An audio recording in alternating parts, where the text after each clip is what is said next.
গভীর রাতে যখন চতুর্থীর চাঁদ ধীরে ধীরে উঠছে আকাশে, তখনই যেন মিঠানি গ্রাম আবার জেগে উঠল রঙের ডাকে।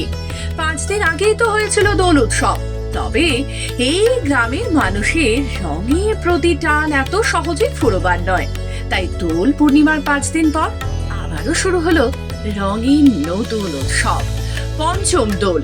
সেদিন রাত থেকেই মিঠানির বাতাস ভরে উঠল ধুলি বাদ্য আর সানাইয়ের সুরে। পুরনো দিনের রীতি মেনে আবারও শুরু হলো বাসুদেব চন্দ্র জিউয়ের বিশেষ পুজো, যার মধ্যে দিয়ে গ্রামের চট্টরাজ পরিবার দীর্ঘ 2 শতাব্দীরও বেশি সময় ধরে এই পঞ্চম দোলের সূচনা করে আসছে। পঞ্চম দোলের সকালে যেন মিঠানি গ্রাম রঙিন স্বপ্নের মতো হয়ে উঠল। বাসুদেব চন্দ্র জিউ, লক্ষ্মী নারায়ণ জিউ ও দামোদর চন্দ্র জিউ, এই 3 কুলদেবতার মূর্তি সুসজ্জিত হয়ে বেরোলেন মন্দির থেকে, রঙিন আলোর মালায় সজ্জিত হয়ে। শোভাযাত্রা এগিয়ে চলল গ্রামের পথ ধরে, সঙ্গে বাজতে থাকলো ঢাক, কাসর আর শঙ্খধ্বনি। গ্রামবাসীরা সেদিন যেন অন্য এক আনন্দে মেতে উঠলেন।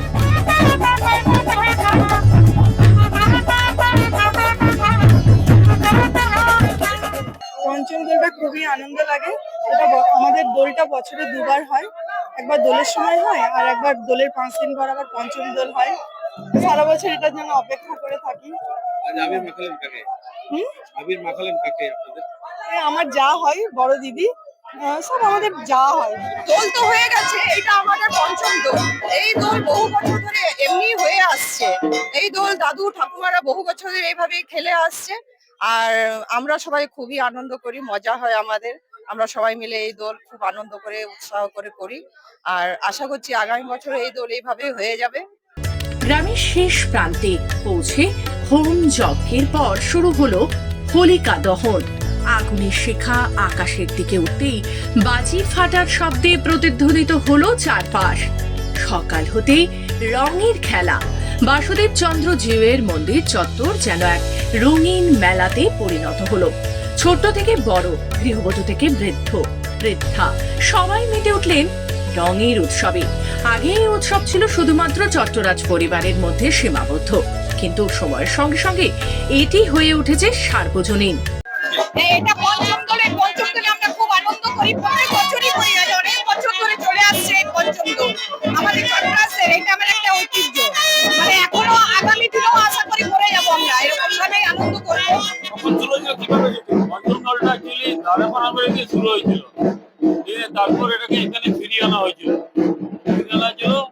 এবং এটা বিভিন্ন জায়গায় পঞ্চম দোলটা হয়। যেমন আমাদের পুরন্দরপুর বলে বাঁকুড়ার যা হয়, তারপর আমাদের হিরাপুরে হয়। আমাদের পূর্বতন যারা আমাদের কাছে ছিলেন তারা এটাকে আমাদের নিজেদের উৎসব হিসাবে এখানে নিয়েছে। মিঠানি গ্রামে পঞ্চম দোল ছাড়া এই রীতি জেলার অন্য কোথাও খুব একটা দেখা যায় না। কেবলমাত্র বাঁকুড়ার পুরন্দরপুরেও এমন উৎসব হয় বলে জানা গেছে। কিন্তু মিঠানির পঞ্চম দোলের আবেগ যেন অন্যরকম।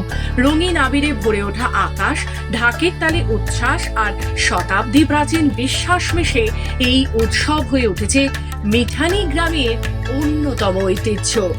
আসানসোল থেকে রাহুল পাসওয়ানের রিপোর্ট, খবর বাংলা।